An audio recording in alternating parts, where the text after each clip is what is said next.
Assalamualaikum warahmatullahi wabarakatuh. Perkenalkan, nama saya Nurbaiti, NIM 180101121095. Prodi Ilmu Perpustakaan dan Informasi Islam angkatan 2018 Lokal B. Di sini saya akan menjelaskan tentang hak paten. Permohonan hak paten. Hak paten diberikan berdasarkan atas permohonan dan setiap permohonan hanya dapat diajukan untuk satu invensi atau beberapa invensi yang merupakan satu kesatuan invensi. Satu kesatuan invensi adalah beberapa invensi yang baru dan masih memiliki keterkaitan langkah inventif yang erat. Hal-hal yang harus dimuat dalam surat permohonan yaitu yang pertama tanggal bulan permohonan, yang kedua alamat lengkap dan alamat jenis permohonan, yang ketiga nama lengkap dan kewarganegaraan inventor, yang keempat nama dan alamat lengkap kuasa apabila permohonan diajukan melalui kuasa, yang kelima surat kuasa khusus dalam hal permohonan diajukan oleh kuasa, yang keenam pernyataan permohonan untuk dapat diberikan paten, yang ketujuh judul invensi, kedelapan klaim yang terkandung dalam invensi, kesembilan deskripsi tentang invensi yang secara lengkap memuat keterangan tentang cara melaksanakan invensi, kesepuluh gambar yang disebutkan dalam deskripsi yang diperlukan untuk memperjelas invensi, 11 abstrak invensi. Pengumuman hak paten. Dalam masa pemeriksaan dilalui dan seluruh persyaratan formalitas dinyatakan lengkap, maka tahap berikutnya adalah pengumuman. Masa pengumuman akan dimulai segera setelah 18 bulan berlalu dari sejak tanggal penerimaan dan akan berlangsung selama 6 bulan.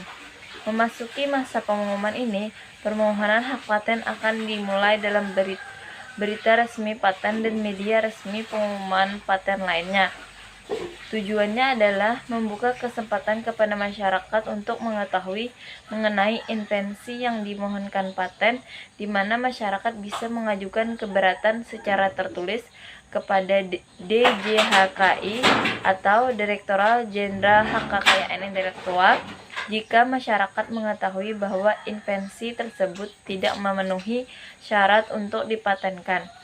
Segera setelah masa pengumuman berakhir atau selambat-lambatnya 36 bulan dari tanggal penerimaan. Pemeriksaan substantif.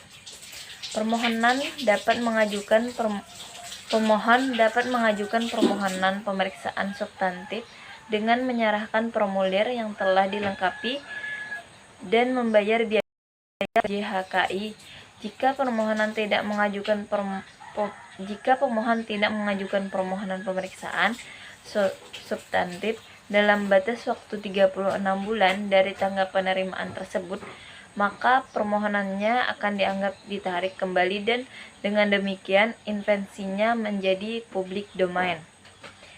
Dalam pemeriksaan substantif inilah DJHKI melalui pemeriksaan paten akan menentukan apakah invensi yang dimohonkan paten tersebut memenuhi syarat substantif sehingga layak diberi paten. Pemohon yang permohonan paten ditolak dapat mengajukan banding ke Komisi Banding Paten yang dapat berlanjut ke Pengadilan Niaga hingga akhirnya kasasi ke Mahkamah Agung. Terhadap invensi yang diberikan paten, DJHKI akan segera mengeluarkan sertifikat hak paten. Selanjutnya, pengalihan hak paten. Hak paten sebagaimana diatur dalam pasal 74 ayat 1 Undang-Undang Nomor 13 Tahun 2016 tentang paten dapat beralih atau dialihkan baik keseluruhnya maupun sebagian karena pewarisan, hibah, wasiat, wakaf, perjanjian tertulis atau sebab lainnya yang diberikan berdasarkan ketentuan peraturan perundang-undangan.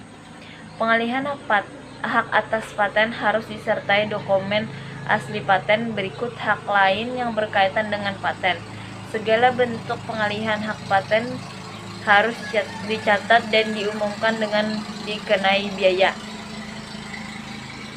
Lisensi hak paten. Berdasarkan pasal 1 angka 13 Undang-Undang Nomor 14 Tahun 2001 tentang Paten menjelaskan bahwa lisensi adalah izin yang diberikan oleh pemegang paten kepada pihak lain yang berdasarkan perjanjian pemberian hak untuk menikmati manfaat ekonomi dari suatu paten yang diberi perlindungan dalam jangka waktu dan syarat tertentu. Berdasarkan isi pasal tersebut, maka terdapat jenis-jenis lisensi yaitu lisensi eksklusif, lisensi non-eksklusif, lisensi silang, lisensi paket lisensi, dan dalam satu pol disamakan. Biasanya jenis paket ini berlaku untuk perusahaan kecil. Selanjutnya, dengan kontrak lisensi paten secara tipikal, lisensor memberi hak kepada lisensi untuk memakai hak kekayaan intelektualnya yang dilindungi paten dengan imbalan berupa royalti dari pihak lisensi yang ingin memperoleh manfaat dari teknologi yang dimiliki lisensor sebagai pemegang paten, dan bersamaan dengan itu sekaligus melindungi lisensi terhadap pihak ketiga atau saingannya. Ketentuan umum terhadap kontrak lisensi yaitu harus didaftarkan pada kantor paten, akan terdaftar pada buku registrasi umum paten. Selanjutnya harus membayar biaya yang besarnya akan ditetapkan oleh menteri oleh karena dasar-dasar untuk kontrak lisensi paten akan tetap menggunakan ketentuan-ketentuan umum dalam KUH Perdata, terutama ketentuan tentang perjanjian tetap.